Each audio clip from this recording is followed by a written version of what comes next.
షాద్ నగర్ వైపు ఉన్న మన స్వర్గసీమ వెంచర్లో ప్లాట్లు కొన్న వాళ్ళంతా సంతోషంగా ఉన్నారు. ఒక్కసారి విజిట్ చేయండి. To I dream. బేసిక్గా మనం చాలా సలూన్స్ చూస్తూనే ఉంటాం, కానీ కొన్ని మాత్రం ది పాపులర్ సలూన్స్ అవుతాయి. సో ఎందుకు పాపులర్ సలూన్స్ అవుతాయి? అలా బేసిక్గా సూపర్ ఎక్సలెంట్ హెయిర్ స్టైల్స్ కానీ ఎక్సలెంట్ మేక్ ఓవర్స్ కానీ చాలా రేర్గా ఉంటారు. బికాజ్ ఇప్పుడు గల్లీకి ఒక సలూన్ అయిపోయింది, కానీ ది పర్ఫెక్ట్ సలూన్ ఏంటి అని మనం చూస్ చేసుకుంటాం, గూగుల్లో రివ్యూస్ చూస్తుంటాం. ఇప్పుడు డిజిటల్గా కొత్తగా ఇన్స్టాలో కూడా మంచిగా ట్రెండ్ అవుతున్న వీడియోస్ సెలబ్రిటీస్తో చూస్తూ ఉంటే ఖచ్చితంగా మనకి ఆ హీరోలా కావాలి, లేకపోతే ఈ హీరో తాలూకా హెయిర్ స్టైల్ కావాలి, లేకపోతే అలా ఉండాలి అని అనుకుంటాం. బట్ అలాంటి అన్నిటికీ కూడా మన వైజాగ్లో కేర్ ఆఫ్ అడ్రస్గా అయిపోయింది సెలబ్రిటీ కట్స్. సో మరి ఈ సెలబ్రిటీ కట్స్లో మంచి మంచి గివప్స్ ఉన్నాయి, 1 lakh ఆఫర్స్ ఉన్నాయి, ప్రైజ్ మనీస్ ఉన్నాయి, కంట్రీ ట్రిప్స్ ఉన్నాయి. ఎక్కడైనా మనం బయట ఏదైనా జ్యువెలరీ స్టోర్స్లోనూ క్లాతింగ్ స్టోర్స్లో చూస్తాం, సలూన్స్లో ఎక్కడైనా మనం చూసామా? I think this is the first time in Vizag అనమాట. సో మరి నాగున్నారు, సో మాట్లాడి చాలా విషయాలు తెలుసుకుందాం. సో ఇంతకీ నాగెవరు అని అనుకుంటున్నారు కదా, చాలామంది సెలబ్రిటీస్ హెయిర్ స్టైల్స్ని రెమోగా, ఒక డీసెంట్గా, క్రేజీగా అన్ని రకాల హెయిర్ స్టైల్స్ని చేసినటువంటి పవర్ ఆఫ్ హ్యాండ్ నాగ్ అనమాట. సో మరి మాట్లాడి చాలా విషయాలు తెలుసుకుందాం. హలో. హాయ్ అండి. వెల్కమ్ అండి.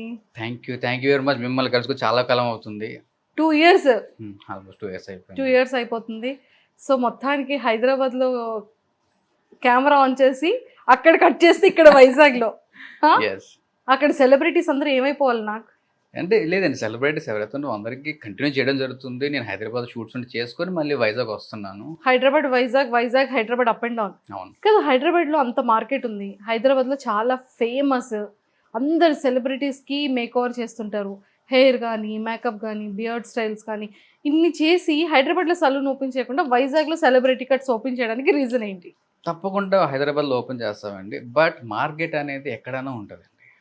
బట్ మన చేతిలో వర్క్ ఉండి విద్య ఉంటే కనుక ఎక్కడన్నా వర్క్ వస్తుంది. ఇప్పుడు వైజాగ్లో పెట్టాను, వైజాగ్ నాకు తెలియదు, బట్ మన సలూన్ ఎప్పుడు కూడా 365 days బిజీగానే ఉంటుంది. అంటే మన చేతిలో వర్క్ ఉంటే ఎక్కడికి చిన్న పల్లెటూరికి వెళ్ళినా కానీ జనాలు ఫుల్గానే ఉంటారండి. అది ప్రాబ్లం ఏం లేదు. అంతే అంతే. సూపర్. అసలు ఫస్ట్ బ్యాక్గ్రౌండ్ ఏంటి, ఫ్యామిలీ బ్యాక్గ్రౌండ్ ఏంటి, అసలు ఇండస్ట్రీకి రావడానికి గల మొదటి రీజన్, ఫస్ట్ హెయిర్ కట్ ఎవరితో? ఇండస్ట్రీ అంటే సినిమా ఇండస్ట్రీ అంటారా? నేను ఫస్ట్ చెప్పచ్చు అది ముందు first family background. Family background okay. అప్పుడు ఫ్యామిలీ బ్యాక్గ్రౌండ్ అంటే వచ్చేసి మేము వెళ్ళను నాయి బ్రాహ్మణ్స్ అండి. అంటే నాయి బ్రాహ్మణ్స్ అంటే కొంతమంది తెలియదు, మంగళి మా క్యాస్ట్ వచ్చేసి.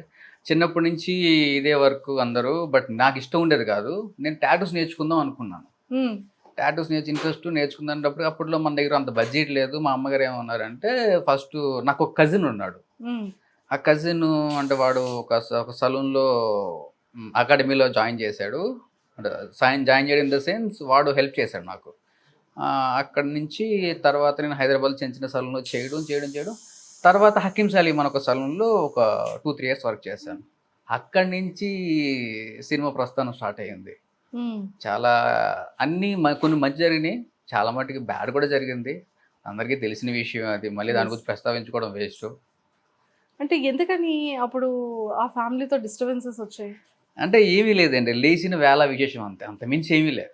అసలు ఏంటి ఆ ఇన్సిడెంట్ ఏంటి, అసలు రియల్గా ఏం జరిగింది? అది కోర్టు పరిధిలో ఉంది కాబట్టి దాని గురించి మాట్లాడకూడదు. నాకు ఎవరి మీద కోపం లేవు, నా మీద వాళ్ళ కోపం ఉన్నదాన్ని నేనేం చేయలేను. బట్ నా మీద వాళ్ళ కోపం ఉందంటే అది వాళ్ళ ప్రాబ్లం, నా ప్రాబ్లం అయితే కాదు కదండి. ఇప్పుడు మీరు ఏమైనా మిస్టేక్ చేశారా, లేకపోతే ఏ మిస్టేక్ లేకుండానే ఆ ఫ్యామిలీ వాళ్ళు మీతో ఏమైనా అన్నారా? మిస్టేక్ అంటే ఏమీ లేదు. అంటే మిస్టేక్ ఏమన్నా ఉంటే బయట పెట్టేస్తారు కదండి. ఏమీ లేదు కాబట్టే అంటే అది చెప్తున్నా కదా. ఆ రోజు లేచిన వేళ విశేషం. వాళ్ళు ఏమో ఏదో డిస్టర్బెన్స్ ఏదో చేశారు, నాకే డిస్టర్బెన్స్, నేను ఏదో మానేశాను. దాని కొంచెం ఇలా వేరే విధంగా వెళ్ళిపోయింది. ఇంకా నేను మట్టికి అంటే ఎంత బాస్ అని, ఎంత అన్న అనుకుని, ఎంత తండ్రి అనుకున్నా కానీ నేను ఎందుకంటే నాకు 18 years ఉన్నప్పటి నుంచి వర్క్ చేస్తాను వాళ్ళ దగ్గర. అంటే నాకు 18 years నుంచి. బట్ నాకు ఎట్లా అంటే ఆయన ఒక అన్నలాగా, ఆయన ఒక తండ్రిలాగే ఉండేది. బట్ అదే చెప్తున్నా కదా, ఆ రోజు ఏదో సంథింగ్ చిన్న ఇష్యూ జరిగింది. ఇష్యూ అంటే అదే ఏం జరిగింది అంటే ఈయన జరిగితే కొంచెం చేరిందని చెప్పచ్చు. ఏమీ జరగలేదు. ఆయన ఏదో ఆకతాయితనంగా చేశాడు. అది బాధ కలిగింది నాకు. అది నేను దానికి రియాక్ట్ అవ్వకపోవడం, ఆయన కొన్ని మాటలు అనేయడం చేశాడు, చాలా ఇదిగా వెళ్ళిపోయింది. ఏంటి సరదాగా చేస్తుంది ఏంటది? సరదా అంటే ఏమీ లేదు. అది అందరి ముందు ఎలాగా అంటే అన్ని సంవత్సరాల నుంచి నేను పని చేస్తున్నాను. యాజ్ అ బ్రదర్‌గా ట్రీట్ చేస్తాను. యాజ్ అ తండ్రిగా చూసుకున్నప్పుడు అందరి ముందు కొంచెం మొగాలేసి నన్ను అనడం అది కొంచెం బాధ అనిపించింది. నేను ఒకటే మాట అన్నా. దాని గురించి కూడా ఎవరు ప్రస్తావించలేదు. ఎప్పుడైతే రాంగ్ ఎలిగేషన్స్ ఏసారో అది కొంచెం బాధ కలిగింది. నేను ఆ రోజు కూడా ఒకటే మాట చెప్పాను నేను. ఏమన్నాను? నేనేదన్నా ఒక దొంగతనం చేసినట్టు ఏమన్నా మీకు ప్రూవ్ చేయగలిగితే నేను దొంగతనం అవసరం లేదు నాకు. మీ దగ్గర నుంచి ఒక పెన్ను పట్టుకెళ్ళిపోతున్నా. ఒక పెన్ను. ఒక రూ. 5, రూ. 2, రూపాయి పెన్ను పట్టుకెళ్ళిపోతున్నా. మీరు ఫుటేజ్ చూపించగలిగితే నేను యాక్సెప్టబుల్ చేస్తాను నేను పట్టుకెళ్ళిపోయాననేసి. మొత్తం అదంతా కూడా నా మీద తీసేసుకుంటాను. అది కాస్త అది రాంగ్ గైడ్‌లో ఎళ్ళిపోయింది. ఎందుకులే అది కోర్ట్ పరిధిలో ఉంది కాబట్టి అది మనం మాట్లాడకూడదు. డన్. సో 18 ఇయర్స్ నుంచి ఈ వర్క్ స్టార్ట్ అవ్వడం జరిగింది. ఫస్ట్ సెలబ్రిటీ హెయిర్ కట్ ఎవరిది? సెలబ్రిటీ ఫస్ట్ నేను అంటే సెలబ్రిటీ చాలా మందికి అసిస్టెంట్‌గా చేసేవాడినండి. ఒక పర్సనల్‌గా వెళ్ళాను అంటే గనక అది విష్ణు గారికేనండి. పర్సనల్‌గా అంటే చాలా మందికి అసిస్టెంట్‌గా వెళ్ళడం జరిగింది.